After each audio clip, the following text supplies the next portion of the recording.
하나님 말씀 가까이 하는 성도님들에게 하나님의 은혜가 함께하길 원합니다. 오늘 하나님께 주신 말씀은 빌립보서 1장 27절에서 30절까지 말씀입니다. 오직 너희는 그리스도의 복음에 합당하게 생활하라. 이는 내가 너희에게 가보나 떠나 있으나 너희가 한 마음으로 서서 한 뜻으로 복음의 신앙을 위하여 협력하는 것과 무슨 일에든지 대적하는 자들 때문에 두려워하지 아니하는 이 일을 듣고자 함이라. 이것이 그들에게는 멸망의 증거요 너희에게는 구원의 증거니 이는 하나님께로부터 난 것이라. 그리스도를 위하여 너희에게 은혜를 주신 것은 다만 그를 믿을 뿐 아니라 또한 그를 위하여 고난도 받게 하려 하심이라.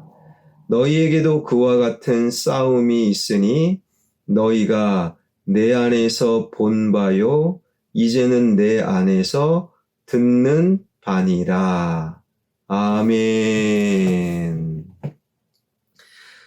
사도 바울은 오늘 본문을 시작하면서 너희는 복음에 합당한 생활을 하라 권면하고 있지요. 복음에 합당한 생활은 과연 무엇을 의미합니까? 성령의 열매, 사랑, 희락, 화평, 인내, 자비, 양선, 온유, 충성, 절제, 그러한 열매를 맺는 것 아니겠습니까? 예배를 드리고 말씀을 듣고 헌신하고 봉사하고 기도하고 전도하는 것 아니겠습니까? 그런데 오늘 본문에서 사도 바울은 복음에 합당한 생활을 하라. 한 걸음 더 나아가 복음에 합당한 생활의 놀라운 기준, 그 기준 하나를 우리에게 말하고 있는데 그것이 바로 고난입니다. 복음에 합당한 생활을 하라. 이 말씀의 의미는요, 시민답게 살아라. 예수님을 믿는 자, 하나님 나라, 천국 시민답게 살아야 한다라는 거예요. 이러한 표현은요, 당시 로마 제국의 시민, 로마의 시민을 염두에 두고 있었던 표현입니다. 빌립보는 로마의 식민지였지요. 빌립보에서 로마의 사람들은 아주 특권을 누리는 특권층이었어요. 로마의 시민은요, 빌립보 사람들, 식민지 사람들과는 딱 봐도 티가 날 정도로 어마어마한 특권을 누리고 살았습니다. 로마 제국의 보호를 받으며 로마의 풍습을 따라 살았으며 로마 시민이 아닌 다른 사람들과 딱 봐도 구별되는 삶을 산 거예요. 로마 시민권을 가진 사람들이 다른 사람과 구별되고 다르게 살듯이 우리도 그리스도인들도 하나님 나라 시민으로 다르게 구별되게 살아야 한다라는 거예요. 그것이 무엇입니까? 바로 고난이라는 거예요. 로마의 시민은 특권을 누리고 그런데 하나님 나라 시민은 세상과는 다르게 구별되게 사는데 그것이 바로 고난이다라고 말하고 있지요. 29절입니다. 그리스도를 위하여 너희에게 은혜를 주신 것은 다만 그를 믿을 뿐 아니라 또한 그를 위하여 고난도 받게 하려 하심이라. 하나님 나라 시민이 세상 사람들과 다르게 살아가는 하나님 나라 시민의 특권 중 하나는 바로 고난이 포함되어 있다라는 거예요. 로마 시민은요, 특권을 누리면서도 의무가 있었어요. 대한민국 국민이라면 대한민국에서 특권을 누림과 동시에 의무가 있는 거예요. 국방의 의무, 납세의 의무, 근로의 의무, 그리고 교육의 의무. 대한민국 국민이 일본에게 세금을 내거나 미국을 위하여 군대를 가지 않습니다. 그러나 대한민국 국민은 대한민국을 위해 공부도 하고 세금도 내고 군대도 가고 열심히 일도 하는 거예요. 하나님 나라 시민된 특권은 천국 가고 이 땅에서 복을 누리고 하나님의 은혜를 경험하는 특권만 있는 것이 아니에요. 의무도 있다라는 거예요. 외국인이 우리나라 군대에 입대할 수 없어요. 마찬가지로 아무나 하나님 나라를 위하여 그리스도를 위하여 고난을 당하는 것이 아니라는 거예요. 하나님을 믿지 않는 자가 나 그리스도를 위하여 한번 고난당하고 싶어요. 하나님은 너는 안 된다. 너는 나와 상관없다. 말씀하시는 거예요. 적어도 고난은 그러한 특성이 있어요. 은혜는 다 받아요. 그러나 고난을 당하는 것은 신앙 때문에 박해를 받는 것은 교회 다닌다고 핍박을 받는 것은 예수님 믿는다고 어려움을 당하는 이러한 고난은 하나님 나라 시민만 경험하는 의무요 특권이라는 거예요. 그리스도를 위한 고난은 아무에게나 주어지는 것이 아닙니다. 하나님 나라 시민에게만 주어지는 거예요.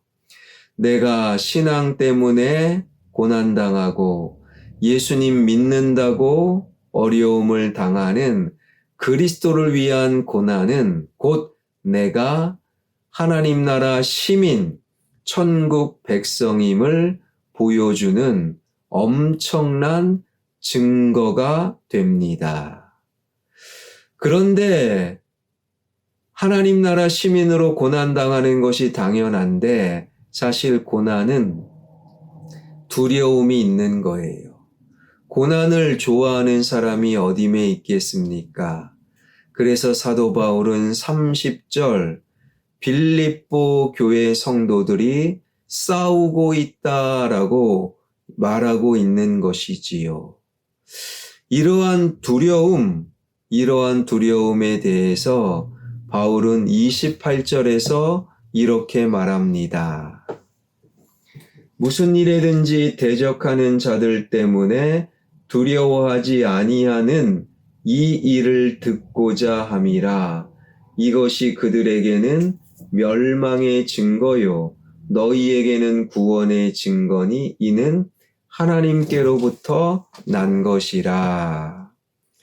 그리스도를 위하여 고난받는 하나님의 시민들, 그러한 하나님 나라 시민을 대적하는 자들을 두려워하지 말라는 거예요. 하나님 나라 시민들을 공격하고 대적하는 자들은 조만간 멸망이요.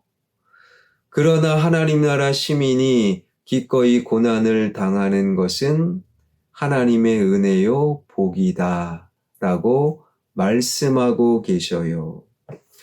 여러분, 외국인이 다른 나라에서 사는 것이 지금도 어려워요. 얼마나 불편하고 얼마나 힘든지요. 바울 당시는 더 심했지요. 여러분, 우리가 대한민국 국적으로 미국에서 살고 일본에서 살고 혹은 중국에서 동남아시아에서 사는 것이 여간 불편하고 어려움이 한두 가지가 아니에요. 똑같은 거예요. 하나님 나라 시민이 하나님을 거부한 지금 이 땅에서, 이 세상에서 살아가는 것이 당연히 어려움이요, 고난이라는 거예요. 하나님 나라 시민으로 이 땅에서 사는 것은 어려움 자체라는 겁니다. 그런데 교회를 다니는데도 세상에서 사는 것이 전혀 불편하지 않고 어렵지 않는다? 그것은 아직 하나님 나라 시민이 되지 못했기 때문이라는 거예요. 아직 천국 백성이 아니라는 거예요. 천국 백성으로 하나님 나라 시민으로 복음에 합당한 삶을 살아가기 시작한다면 이 땅에서 사는 것이 만만하지 않고 어려움이다. 이것을 우리는 놓치지 말아야 한다라는 거예요. 이것을 깨닫고 나면 이 땅에서 어렵고 하나님을 외면하는 직장 생활이 힘들고 그리고 학교에서 늘 신앙의 갈등이 있는 것, 이것이 곧 내가 하나님 나라 시민임을 보여주는 증거가 되는 거예요. 그러니 어떤 목사님은 이 땅에서 고난받는 것이 오히려 축복이다, 고난도 축복이다 말하는 것이 하나님의 뜻과 연결이 되는 거예요. 사랑하는 여러분, 우리는 천국 백성이에요. 우리는 죽으면 끝이 아니라 천국 갑니다. 하나님 나라 시민이라는 거예요. 하나님 나라 시민으로 복음에 합당한 삶을 사십시오. 시간이 지날수록 사랑, 희락, 화평, 인내, 자비, 양성, 온유, 충성, 열매, 성령의 열매를 맺어 가십시오. 예배를 놓치지 마십시오. 하나님 말씀을 늘 듣고 기도하십시오. 그것만 있는 것이 아니라 하나님 나라 시민으로 이 땅에서 당연히 고난 받아야 한다라는 거예요. 신앙의 고민과 갈등 당연히 있어야 한다라는 거예요. 직장 생활하면서 신앙인으로 살아가는 것이 너무너무 쉬울 수가 없는 거예요. 왜요? 이 세상은 하나님 나라와 상관이 없기 때문입니다. 사랑하는 여러분, 하나님 나라 시민으로 이 땅을 살면서 기꺼이 고난받음이 나에게 축복이 됩니다. 고난도 축복입니다. 이 진리를 놓치지 않는 저와 여러분, 우리 모두가 되길 주님의 이름으로 축원합니다. 기도하겠습니다. 하나님 나라 시민으로 이 땅에서 복음에 합당한 삶을 살아가는 우리 모두가 되게 하여 주옵소서. 시간이 지날수록 성령의 열매를 맺고 예배를 드리고 말씀을 듣고 기도하는 삶, 더 나아가 이 땅에서 그리스도를 위하여, 교회를 위하여, 신앙을 위하여 기꺼이 고난을 선택할 수 있는 하나님 나라 시민으로 살아가게 하여 주옵소서. 금요일 이 나라 이 민족 불쌍히 여겨주시고 대통령 선거 잘 치러지게 하여 주시고 누가 대통령이 되든 대통령 선거 이후 다시 뛰며 도약하는 대한민국 되게 하여 주옵소서. 수준 낮은 유튜버, 수준 낮은 언론인들을 통하여 하나님 둘로 나눠져 있는 이 대한민국을 다시금 하나로 한마음 되게 하여 주시고 대통령 선거 이후 정치가, 경제가, 문화가, 교육과 언론이 이 세상이 그리고 회복되며 다시금 정상으로 돌아오게 하여 주옵소서. 선교사님들 사역 위에 기름 부어 주실 줄 믿사옵고 예수 그리스도의 이름으로 기도하옵나이다. 아멘.